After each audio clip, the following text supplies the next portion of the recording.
आई हुई संगत नूं बहुत आदर मान ते सत्कार नाल आओ फतेह दी सांझ पाईए। वाहिगुरू जी का खालसा वाहिगुरू जी की फतेह। कुछ दो चार गल्लां ही करनियां सी क्योंकि मैनू बाई सवाल कर रहे सी। मैं सोचा भी संगत दे रूबरू होके दो चार गल्लां कीतियां जाण। एक तां कल विधान सभा च सरकार ने जिहड़ी नवीं गल आपां ओह करदे आं, सरकार ने नवे बिल पास किए या मते पगाए आपां पंजाबी च कह लईए ते ओह राजपाल नूं देते ते कांग्रेस दे विधायक आके ओह विक्टरी साइन दिखा रहे आ या पटाके चला रहे आ जिवें असीं पता नहीं किड्डी क वड्डी जित लई। ते कई किसान जथेबंदियां दा हजे मैनूं पूर्ण तौर ते तां पता नहीं, पर कईयां ने उन्हां नूं वधाइयां भी दित्तियां भी असीं आ देखो बहुत वड्डी जित लई आ। मैं दो क गल्लां यही कहना चाहुंदा भी साडे नाल आई हुंदा आ ते ओही फेर चल रहा। वो किवें चल रहा इस गल नूं समझिए। जिहड़े बिल हजे तक मैं पूर्ण तौर ते पढ़े नहीं, वो पढ़ूंगा अज, पर जिहड़े बिल उन्होंने पेश किए उहदे च दो तीन गल्लां भी। एक तां जे MSP तो घट खरीद होगी तो उन्होंने 3 साल की सज़ा दी जाऊगी। हुण MSP देनी है सेंटर ने, पंजाब सरकार कोले तां MSP देण वास्ते या फसलां खरीदण वास्ते कोई फंड ही नहीं हुंदा, कदे कोई प्रोविजन ही नहीं हुंदी इस गल दी। MSP देनी है सेंटर ने, कानून साडे ते सेंटर थोप रहा। कल नूं सेंटर सरकार दे उल्ट जिहड़े कानून पंजाब ने बनाए आ, सेंटर सरकार कहू मेरे कोले तां पैसे ही है नहीं, मैं खरीद नहीं कर सकती तो मेरे कोले MSP की कोई प्रोविजन नहीं है। जे सेंटर सरकार ने फसल ही नहीं खरीदी, जे सेंटर सरकार ने MSP ते सानू जिहड़े फंड पंजाब कोले किसानां कोले वो दिता ही नहीं, तो फिर ये किते ना किते इस गल दा बड़ा वड्डा जे असीं असल च गल नूं समझीए तां कॉन्फ्लिक्ट आ सेंटर ते स्टेट दा।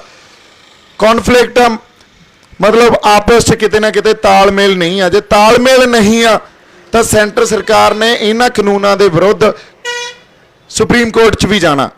इहदी कॉन्स्टिट्यूशनल या संविधानक मानता किन्नी का इन्हां कानूनां दी उहदे वास्ते। सो कीता की जा रहा साडे नाल असल तौर ते इह कीता जा रहा भी सानू हमेशा ही रियायतां या थोड़ियां बहुतियां सौधां दे के साडे संघर्ष नूं कमज़ोर कर देंदे आ या साडे संघर्ष की दिशा बदल देंदे आ। किसान जथेबंदियां दे जिहड़े आगू आ उन्हां नूं इस गल दी समझ आ भी साडी सूबा सरकार नाल तां है नहीं कोई लाग डाट। सूबा सरकार तां साडे नाल खड़ी आ पर सूबा सरकार दा वस नहीं चल रहा। सो कॉन्फ्लिक्ट कित्थे आ, असल लड़ाई किहड़ी आ? लड़ाई आ सेंटर सरकार नाल। सेंटर सरकार नाल लड़न वास्ते जिहड़े जथेबंदियां दे आगू आ कई उन्हां चों लड़ना चाहुंदे भी आ, लोग लड़ना चाहुंदे आ, पर जथेबंदियां दे आगूआं कोले ओडी आपदे अंदर भरोसा या आपदे अंदर कह लो भी उस लड़ाई लड़न वास्ते एक हुंदा भी असीं लड़ांगे तो जित के आवांगे तो कुछ लैके डिगांगे पंजाब लई। क्यों लैके? क्योंकि असीं जिथे आके खड़ गए आ, पंजाब जिथे आके खड़ गए आ, इस देश का कोई भी सूबा जिथे आके खड़ गया, इत्थे सूबे सरकार कोले आपदे कानून बनाउण दा, आपदियां पॉलिसी घड़न दा या किसानी दे रिलेटेड फसलों के मुल तय करन दा कोई हक ही नहीं है। सारा हक ही केंद्र कोले आ। जदों केंद्र कोले हक आ तो केंद्र तो सानू पहले ही नहीं दे रहा, असीं आपदे कानून बना के की कर लांगे? फिर सानू जो लड़ना चाहिदा वो लड़ना चाहिदा खुद मुख्तियारी लई। साडे फैसले असीं आप कर सकीए। खुद मुख्तियारी का मतलब ही यह है भी जे साडी किसानी दे फैसले आ तो पंजाब दे किसान या घट्टो घट्ट पंजाब सरकार तो कर सके ना, सेंटर किवें कर सकदी आ? सो लड़ाई इत्थे आ, जड़ उत्थे पई आ। जदों तक असीं उस खुद मुख्तियारी की गल नहीं करांगे भी साडी फसलां दे रेट असीं तय करिए तो पंजाब सरकार सानू कोई स्पैशल फंड क्रिएट करके या पंजाब सरकार आपदियां कोऑपरेटिव मॉडल या क्रिएट करके या उन्होंने बना के साड़ी हेल्प नहीं करती, असीं बच नहीं सकते। पंजाब सरकार नूं या तो उस MSP की प्रोविजन लई फंड क्रिएट करना चाहिए। फंड इन्हां कोले है नहीं, फंड यह लैंदे आ सेंटर तो। तुसीं ये देख लो आ पिछे जे GST का रौला पिया सी, 800 करोड़ मंगी जांदे सी, उन्होंने नहीं दिता। अगले तो तुहाडे हत्थ अड़ाउंदे आ। हुण कैप्टन सरकार या कैप्टन साहब कहण भी मैं अस्तीफा जेब च लई फिरदा, उन्होंने कोई फर्क ही नहीं पैंदा। ਸੋ ਲੜਾਈ ਤਾਂ ਦਿੱਲੀ ਨਾਲ ਲੜ ਰਹੇ ਹਾਂ ਅਸੀਂ, ਕਿੱਦਾਂ ਦੀ ਕਹਿ ਰਹੇ ਹਾਂ ਇਹ ਗੱਲ, ਲੜਾਈ ਦਿੱਲੀ ਨਾਲ ਆ। ਦਿੱਲੀ ਸਾਡੀ ਕਦੇ ਸਕੀ ਨਹੀਂ ਹੋ ਸਕਦੀ। ਸਾਨੂੰ ਮੰਗਾਂ ਤੇ ਹੀ ਰੱਖਿਆ ਉਹਨਾਂ ਨੇ, ਮੰਗਾਂ ਤੋਂ ਜੇ ਮੰਗਾਂ ਦੇਤੀਆਂ ਉਹਨਾਂ ਨੂੰ ਪਤਾ ਕੱਲ ਨੂੰ ਇਹ ਹੱਕਾਂ ਦੀ ਗੱਲ ਕਰਨਗੇ, ਸਾਨੂੰ ਹੱਕਾਂ ਤੇ ਜਾਣ ਹੀ ਨਹੀਂ ਦਿੱਤਾ। ਅਗਲੀ ਗੱਲ ਜਿਹੜੀ ਸਾਡੀ ਸਮਝਣ ਵਾਲੀ ਆ, ਹੁਣ ਬਿੱਲਾਂ 'ਚ ਜਿਹੜੀ ਪ੍ਰੋਵੀਜ਼ਨ ਹੋਣੀ ਚਾਹੀਦੀ ਸੀ, ਜਿਹੜਾ ਮੰਡੀ ਬੋਰਡ ਕੋਲੇ ਪੈਸਾ ਆਉਂਦਾ ਸੀ, ਕੋਈ 2-4 ਹਜ਼ਾਰ ਕਰੋੜ ਪੈਸਾ ਆਉਂਦਾ ਸੀ, ਉਹ ਸਾਡੇ ਪਿੰਡਾਂ ਦੀਆਂ ਸੜਕਾਂ ਤੇ ਗਲੀਆਂ ਤੇ ਨਾਲੀਆਂ ਤੇ ਲੱਗਦਾ ਸੀ, ਉਹ ਕਿੱਥੋਂ ਆਊਗਾ? ਇਹਨਾਂ ਬਿੱਲਾਂ 'ਚ ਉਹਦੀ ਕੋਈ ਪ੍ਰੋਵੀਜ਼ਨ ਨਹੀਂ। ਜਦੋਂ ਮੰਡੀਕਰਨ ਨਹੀਂ ਰਿਹਾ ਉਹ ਪੈਸਾ ਕਿੱਥੋਂ ਆਊਗਾ? ਪੈਸਾ ਉਹ ਸਾਡੀਆਂ ਜੇਬਾਂ 'ਚੋਂ ਹੀ ਜਾਣਾ। ਸਾਡੇ ਜਿਹੜੇ ਟੈਕਸ ਲੱਗ ਰਹੇ ਅੱਜ ਕੱਲ ਉਹਨਾਂ ਟੈਕਸਾਂ 'ਚ ਵਾਧਾ ਹੋਣਾ ਜਾਂ ਕੋਈ ਮਲਟੀਪਲ ਟੈਕਸੇਸ਼ਨ ਰਜੀਮ ਇਹਨੂੰ ਕਹਿੰਦੇ ਆ, ਵੀ ਵੱਖਰੇ ਵੱਖਰੇ ਟੈਕਸ ਲਾ ਦਿੱਤੇ ਜਾਣ ਤੇ ਉਹ ਸਾਡੀਆਂ ਜੇਬਾਂ 'ਚੋਂ ਹੀ ਜਾਣਾ। ਸੋ ਘੁਮਾ ਫਰਾ ਕੇ ਇਹਨਾਂ ਨੇ ਉਹ ਚਾਕੂ ਖਰਬੂਜੇ ਤੇ ਡਿੱਗੇ, ਜਾਂ ਖਰਬੂਜਾ ਚਾਕੂ ਤੇ ਕੱਟਣਾ ਖਰਬੂਜੇ ਨਹੀਂ ਆ, ਕੱਟਣਾ ਅਸੀਂ ਆ। ਜਦੋਂ ਤੱਕ ਅਸੀਂ ਆਪਦੀ ਖੁਦਮੁਖਤਿਆਰੀ ਲਈ ਨਹੀਂ ਲੜਦੇ, ਜਦੋਂ ਤੱਕ ਹੁਣ ਅੰਗਰੇਜ਼ੀ 'ਚ ਇਹਨੂੰ ਕਹਿੰਦੇ ਆ ਸੈਂਟਰ ਸਟੇਟ ਰਿਲੇਸ਼ਨਸ਼ਿਪ, ਜਦੋਂ ਤੱਕ ਸੈਂਟਰ ਸਟੇਟ ਰਿਲੇਸ਼ਨਸ਼ਿਪ ਨੂੰ ਰੀਡਿਫਾਈਨ ਨਹੀਂ ਕਰਦੇ, ਜੇ ਉਦੋਂ ਤੱਕ ਅਸੀਂ ਕਹੀਏ ਕਿਸਾਨੀ ਦਾ ਭਲਾ ਹੋ ਜੂ, ਜਾਂ ਸਾਡੇ ਆਹ ਪੁਲਿਸ ਵਾਲੇ ਬਾਈ ਬੈਠੇ ਆ ਇੱਥੇ ਇਹਨਾਂ ਦਾ ਭਲਾ ਹੋ ਜੂ, ਜਾਂ ਅਸੀਂ ਕਹੀਏ ਵੀ ਸਾਡੀ ਸਿੱਖਿਆ ਦਾ ਭਲਾ ਹੋ ਜੂ, ਅਸੀਂ ਜੋ ਸਕੂਲਾਂ ਕਾਲਜਾਂ 'ਚ ਪੜ੍ਹਾਉਣੇ ਆ, ਜਾਂ ਪੰਜਾਬ ਕੋਈ ਆਪਦੀ ਪਾਲਿਸੀ ਘੜ ਲੂਗਾ, ਜਾਂ ਸਾਡੇ ਨਸ਼ਿਆਂ 'ਚ ਕੁਛ ਸੋਧ ਹੋ ਜੂਗੀ ਵੀ ਇੱਥੇ ਨਸ਼ੇ ਖਤਮ ਹੋ ਜਾਣਗੇ, ਜਾਂ ਪ੍ਰਵਾਸ ਰੁਕ ਜੂਗਾ, ਜਾਂ ਹੋਰ ਬੇਰੁਜ਼ਗਾਰੀ ਖਤਮ ਹੋ ਜੂਗੀ, ਇਹ ਹੋ ਹੀ ਨਹੀਂ ਸਕਦਾ। ਸੋ ਐਡਾ ਵੱਡਾ ਅੰਦੋਲਨ, ਲੋਕ ਨਾਲ ਖੜੇ ਆ, ਤੁਸੀਂ ਪੰਜਾਬ ਦੀ ਹੱਦ ਤੇ ਆ ਕੇ ਬੈਠੇ ਹੋ ਜਿੱਥੇ ਸਾਡੇ ਹੱਕ, ਜਿਹੜੇ ਫੰਡਾਮੈਂਟਲ ਰਾਈਟਸ ਆ, ਜਿਹੜੇ ਮੂਲ ਅਧਿਕਾਰ ਆ ਸਾਡੇ, ਉਹ ਮੁੱਕ ਜਾਂਦੇ ਆ, ਇੱਥੇ ਆ ਕੇ ਮੁੱਕ ਜਾਂਦੇ ਆ। ਇਦੋਂ ਬਾਅਦ ਲੋ ਹਰਿਆਣੇ ਵਾਲੇ ਸਾਨੂੰ 2 ਮੈਨੂੰ ਲੱਗਦਾ ਕਿਲੋਮੀਟਰ ਨਹੀਂ ਟੱਪਣ ਦਿੰਦੇ। ਸੋ ਇੱਥੇ ਆ ਕੇ ਜੇ ਤੁਸੀਂ ਬੈਠੇ ਹੋ ਮਤਲਬ ਕੋਈ ਜਜ਼ਬਾ ਹੀ ਲੈ ਕੇ ਆਏ ਹੋ ਨਾ। ਬਾਕੀ ਧਰਨਿਆਂ 'ਚ, ਮੋਰਚਿਆਂ 'ਚ, ਜਿੱਥੇ ਜਿੱਥੇ ਟੋਲ ਪਲਾਜ਼ਿਆਂ ਤੇ, ਜਿੱਥੇ ਜਿੱਥੇ ਪੈਟਰੋਲ ਪੰਪਾਂ ਦਾ ਘਰਾ ਕੀਤਾ ਹੋਇਆ, ਉਹਨਾਂ 'ਚ ਵੀ ਉਹ ਜਜ਼ਬਾ ਹੀ ਆ। ਸੋ ਚਾਹੀਦਾ ਕੀ ਆ? ਚਾਹੀਦਾ ਇਹ ਆ ਵੀ ਆਗੂ ਜਿਹੜੇ ਕਿਸਾਨ ਜਥੇਬੰਦੀਆਂ ਦੇ ਆ, ਜਾਂ ਅਸੀਂ ਸਾਰੇ ਮਿਲ ਕੇ ਅਸੀਂ ਦਿੱਲੀ ਸਰਕਾਰ ਨਾਲ ਲੜੀਏ ਤੇ ਪੰਜਾਬ ਸਰਕਾਰ ਸਾਡੀ ਇਸ 'ਚ ਫੁੱਲ ਹਮਾਇਤ ਦੇਵੇ ਵੀ ਅਸੀਂ ਲੜਨਾ ਤੇ ਆਪਦੇ ਹੱਕ ਲੈਣੇ ਆ। ਜੇ ਪੰਜਾਬ ਸਰਕਾਰ ਨਾਲ ਖੜੀ ਹੋ ਜਾਂਦੀ ਆ ਅੱਜ, ਤਾਂ ਪੰਜਾਬ ਦਾ ਹਰ ਬਾਸ਼ਿੰਦਾ, ਹਜੇ ਸ਼ਹਿਰੀ ਵਰਗ ਉਸ ਤਰ੍ਹਾਂ ਨਹੀਂ ਉੱਠਿਆ ਸਾਡੇ ਨਾਲ, ਸਾਨੂੰ ਪਤਾ ਇਹ ਪਿੰਡਾਂ 'ਚ ਜ਼ਿਆਦਾ ਹੁੰਗਾਰਾ ਮਿਲ ਰਿਹਾ ਇਸ ਸਟਰਗਲ ਨੂੰ, ਸ਼ਹਿਰਾਂ 'ਚ ਓਡਾ ਜ਼ਿਆਦਾ ਹੁੰਗਾਰਾ ਨਹੀਂ ਮਿਲ ਰਿਹਾ। ਜਦੋਂ ਤੱਕ ਸਰਕਾਰ ਪੰਜਾਬ ਦੇ ਰਹਿੰਦੇ ਸ਼ਹਿਰੀਆਂ ਨੂੰ ਇਹ ਗੱਲ ਨਹੀਂ ਕਹਿੰਦੀ ਵੀ ਸਾਡੇ ਨਾਲ ਤੁਰੋ, ਅਸੀਂ ਖੁਦਮੁਖਤਿਆਰੀ ਕੁਛ ਹੱਦ ਤੱਕ ਹੀ ਲੈ ਲਈਏ। ਮੈਂ ਇਹ ਨਹੀਂ ਕਹਿੰਦਾ ਜਮਾਂ ਹੀ ਖੁਦਮੁਖਤਿਆਰੀ ਹਰ ਖਿੱਤੇ 'ਚ ਸਾਡੇ ਕੋਲੇ ਖੁਦਮੁਖਤਿਆਰੀ ਹੋਵੇ, ਚਲੋ ਉਹ ਇੱਕ ਲੰਬੀ ਸਟਰਗਲ ਆ। ਦੇਖੋ ਇੱਕ ਗੱਲ ਹੋਰ ਸਮਝਣ ਦੀ ਜ਼ਰੂਰਤ ਆ, ਜਿਹੜੀ ਲੜਾਈ ਆਪਾਂ ਲੜ ਰਹੇ ਹਾਂ ਇਹ ਪੋਲੀਟੀਕਲ ਸਟਰਗਲ ਆ, ਇਹ ਰਾਜਸੀ ਸਟਰਗਲ ਆ। ਜੇ ਇਸ ਗੱਲ ਨੂੰ, ਬੇਸਿਕ ਗੱਲ ਨੂੰ ਨਹੀਂ ਸਮਝਦੇ ਵੀ ਇਹ ਰਾਜਸੀ ਸਟਰਗਲ ਆ, ਤਾਂ ਅਸੀਂ ਫਿਰ ਲੜਾਈ ਨੂੰ ਹੀ ਨਹੀਂ ਸਮਝ ਪਾ ਰਹੇ। ਜੇ ਅਸੀਂ ਇਹ ਸਮਝਦੇ ਹਾਂ ਵੀ ਇਹ ਕਿਸਾਨੀ ਦਾ ਮਸਲਾ ਜਾਂ MSP ਤੱਕ ਹੀ ਅਸੀਂ ਲਿਮਿਟਡ ਆ, MSP ਤਾਂ ਸਾਡੇ ਕੋਲੇ ਪਹਿਲਾਂ ਵੀ ਹੁੰਦੀ ਸੀ, ਪਰ ਖੁਦਕੁਸ਼ੀਆਂ ਉਸੇ MSP ਨਹੀਂ ਦਿੱਤੀਆਂ ਨਾ, ਕਰਜ਼ੇ ਉਸ MSP ਨਹੀਂ ਦਿੱਤੇ ਆ ਨਾ। ਸਾਡਾ ਕਿਸਾਨਾਂ ਦਾ ਜੋ ਅੱਜ ਹਾਲ ਆ, ਪਿੰਡਾਂ 'ਚ ਜਾ ਕੇ ਦੇਖ ਲਈਏ, ਉਸੇ MSP ਨਹੀਂ ਸਾਨੂੰ ਦਿੱਤਾ। ਸੋ 73 ਸਾਲਾਂ 'ਚ ਹਜੇ ਤੱਕ ਅਸੀਂ ਕੋਈ ਖੇਤੀਬਾੜੀ ਦਾ ਮਾਡਲ ਜਿਹੜਾ ਕਿਸਾਨਾਂ ਲਈ, ਮਜ਼ਦੂਰਾਂ ਲਈ ਲਾਹੇਵੰਦ ਹੋਵੇ, ਚੰਗਾ ਹੋਵੇ, ਉਹ ਹਜੇ ਲੈ ਹੀ ਨਹੀਂ ਸਕੇ। 73 ਸਾਲ ਹੋ ਗਏ, ਇੱਕ ਪੂਰੀ ਕਿਸਾਨਾਂ ਦੀ ਪੀੜ੍ਹੀ ਖਤਮ ਹੋ ਗਈ ਲੜਦੇ ਲੜਦੇ। ਮੁੜ ਕੇ ਜਿਹੜੇ ਆਗੂ ਆ ਸਾਡੇ ਬੈਠੇ ਜਥੇਬੰਦੀਆਂ ਦੇ, ਕਿਸਾਨ ਜਥੇਬੰਦੀਆਂ ਦੇ, ਇਹ ਲੜਦੇ ਲੜਦੇ ਬਿਰਧ ਹੋ ਗਏ। ਜੇ ਹਜੇ ਵੀ ਅਸੀਂ ਮੰਗਾਂ ਤੇ ਹੀ ਲੜਦੇ ਰਹਾਂਗੇ ਤਾਂ ਅਗਲੀ ਆਉਣ ਵਾਲੀ ਪੀੜ੍ਹੀ ਨੇ ਵੀ ਬਿਰਧ ਹੋ ਜਾਣਾ ਤੇ ਅਸੀਂ ਮੰਗਾਂ ਤੇ ਹੀ ਰਹਿਣਾ ਜਾਂ ਰਿਆਇਤਾਂ ਤੇ ਹੀ ਰਹਿਣਾ।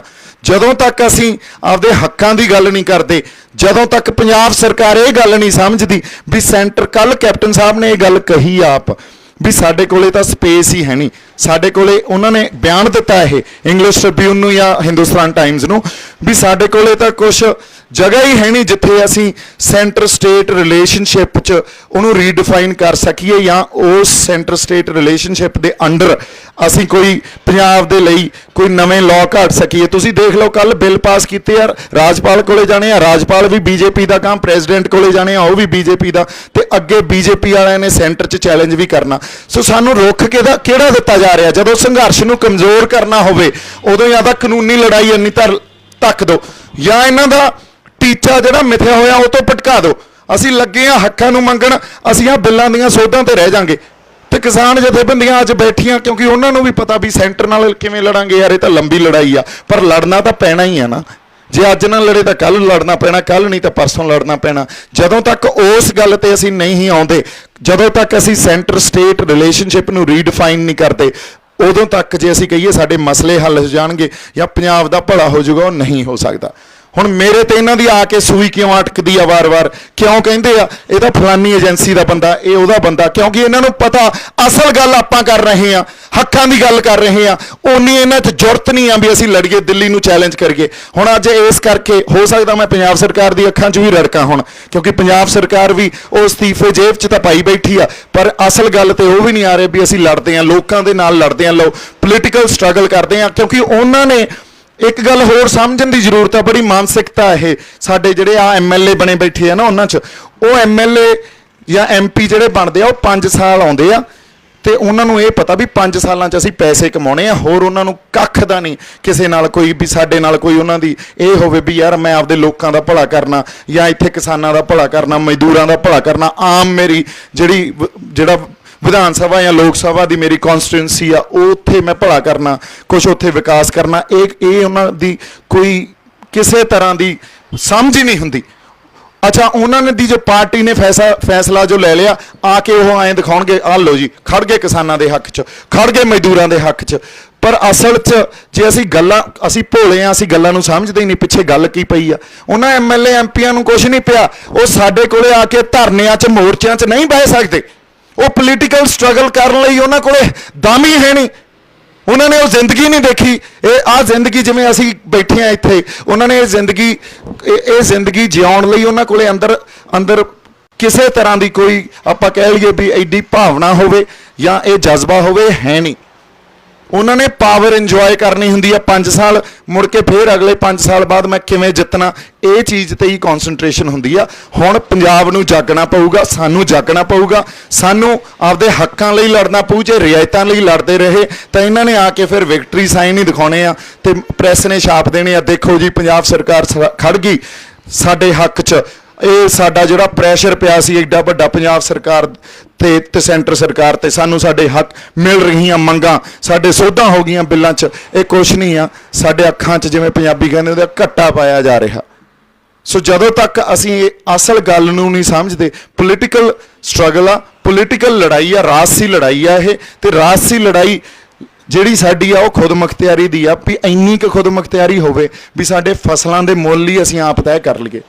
उदों बाद खरीदना नहीं खरीदोगे असीं उहदियां मंडियां होर लभ लांगे, वो तो कोई वड्डी गल नहीं। आए नहीं भी ये हल नहीं हो सकते, हल सारे पे आ, पर जदों तक ये समझणगे नहीं या समझ के भी सानू असल गल ते नहीं लैके आउणगे, उदों तक साडा भला नहीं होऊगा। आपां इसे करके सिर जोड़ के बैठे हाँ।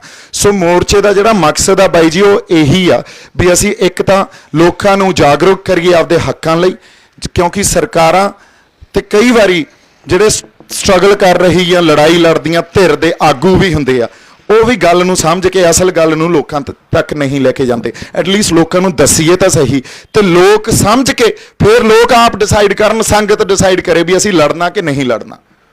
एटलीस्ट लोकां तक असल गल तां जावे। जे असल गल ही नहीं जाती लोकां तक, जे तुहानूं समझ ही नहीं आउंदी गल दी, तुहानूं आपदियां मंगां बारे नहीं पता, फिर हक्कां बारे कित्थों पता होऊ। सो इंनियां क गल्लां मैं करनियां सी जी। मैं चंडीगढ़ चलिया, 4:30 ताईं वापस आ जाऊँगा। आपां फिर बैठ के आपस च गल्लां करांगे, कोई सवाल जवाब होए वो भी करांगे। मेरे वालों बहुत सारा प्यार ते सत्कार। वाहिगुरू जी का खालसा, वाहिगुरू जी की फतेह।